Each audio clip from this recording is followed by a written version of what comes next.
down, we'll never come down. When the sun comes up, we'll be feeling how we do right now.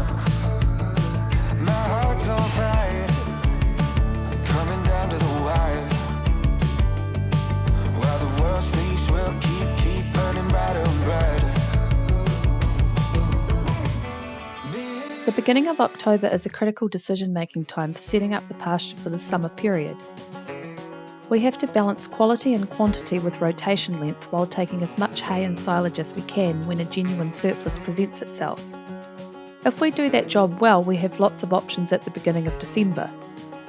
Generally, we aim for a 28 to 30 day rotation by New Year's.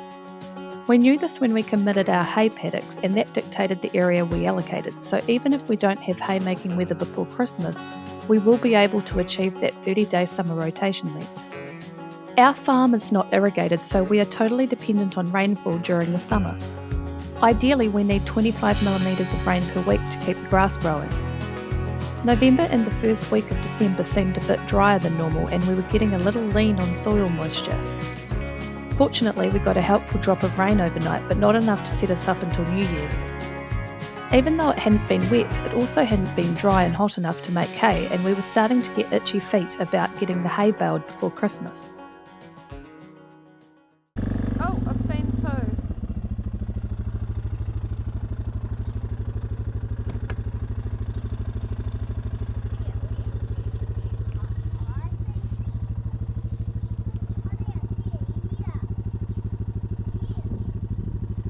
Our farm is in an area with a lot of giant buttercup, which is a dreadful pasture weed that the cows will not touch because it contains a toxin called protein ammonin. My dad was a fanatical buttercup controller and did an incredible amount of work every summer with a knapsack to get this farm clean of the weed. We spend a lot of time checking the paddocks to avoid it spreading prolifically.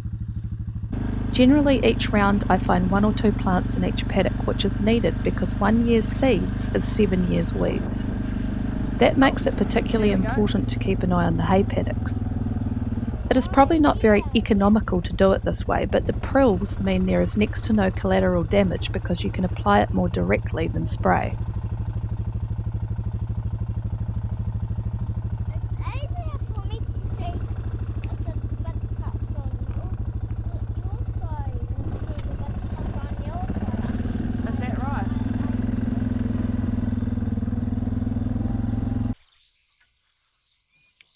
Whoa, stop. You'll get a shock doing it that way. That probably is. You know what the problem is? You're too short. I too little. Yeah, you just can't reach, can you? Do we need to do it for my other stuff? No, you just need a taller lady to help you, I think. So, we're going to do this one for silage. It's about 25 days since we've grazed it. And I think the quality is going to be pretty good. Pretty happy with that. If it was going to be good haymaking weather, then this would be a paddock that we'd be able to do for hay if we could get the other hay off. But we haven't got good enough weather to get the other hay off, so we have to put it in a bag now. The cows are currently grazing a 25-day round, but some of the paddocks that weren't mowed last round were getting too mature. After a drop of rain, we made the call to take a quick cut of silage from them and bring the grazing rotation down to 23.5 days. A quick cut of silage means it will be back in the grazing rotation in 24 days, so it does not jeopardise the building of the summer rotation. The milk increased a little bit too by dropping to 23.5 days, so we knew it was the right choice. So, we were last in this paddock on the 16th.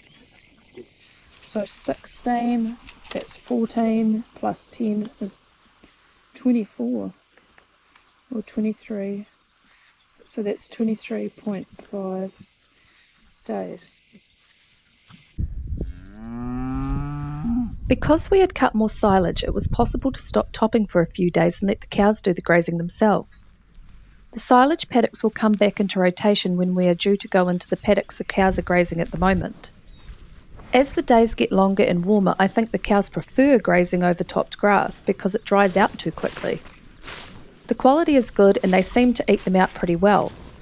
But mostly we like to look a rotation ahead, and these paddocks might present an opportunity for second cut hay. so they don't need to be bowling greens this round.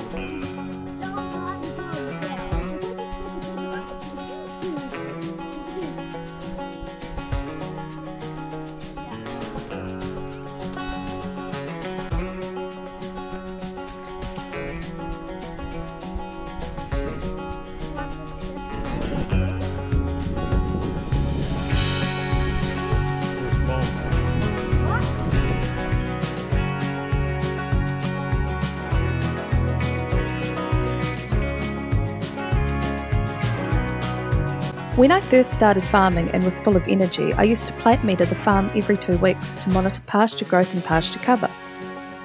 I think I did that for about 2 weeks and stopped because it was incredibly time consuming and only told me what had happened in the previous 2 weeks. What happened in the past is not as important as what happens in the future. I now have a very simple system based on rotation length benchmarks. If you are not familiar with pasture-based farming, when I talk about rotation length, I mean how long does it take to graze the entire farm. We have a rotation length benchmark for every month of the year. From the 20th of September this year onwards, the cows got 2 hectares per day on a 24-day rotation. We allowed 21 days for the cows and 3 days in reserve in case the conditions got really bad.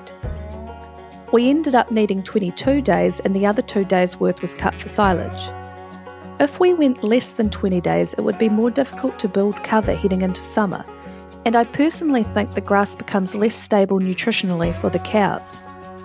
Over 25 days and the stem becomes too mature and fibrous, so digestibility drops and causes production to taper off quickly.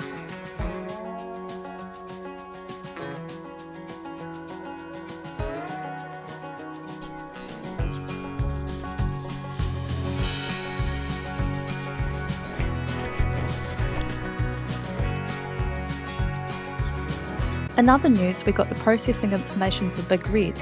It always frustrates us that in New Zealand red animals are discriminated against or virtually discounted in the beef world. If you want to sell a shorthorn or even a red Holstein, you are pretty much wasting your time. And yet this kill sheet is a shorthorn bull at 27 months. His brother was exactly the same.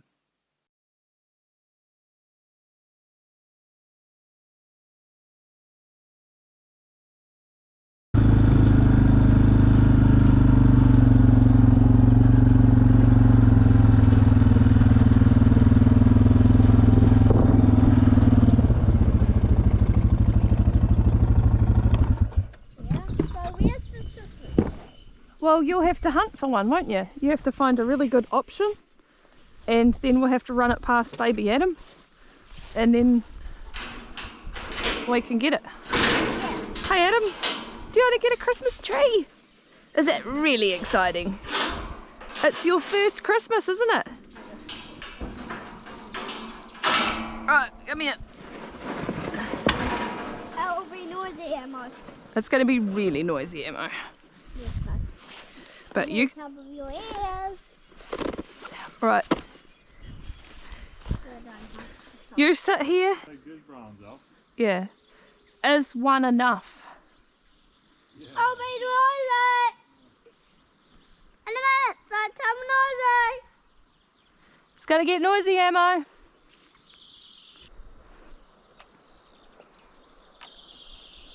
Go.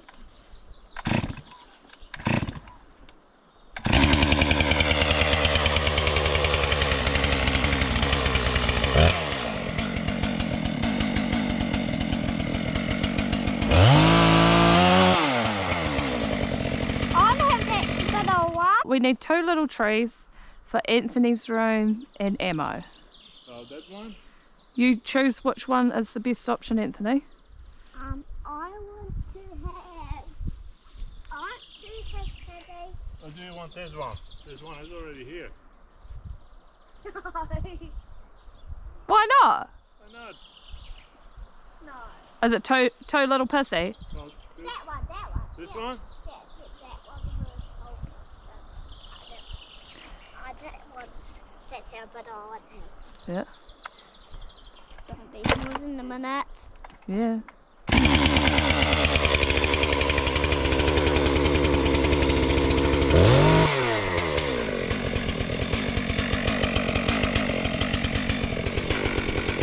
No!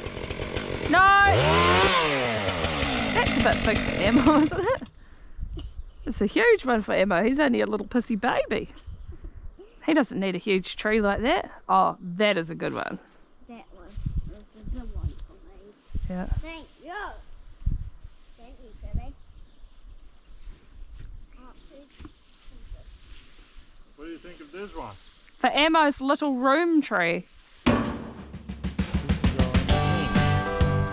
Here, you pull that up.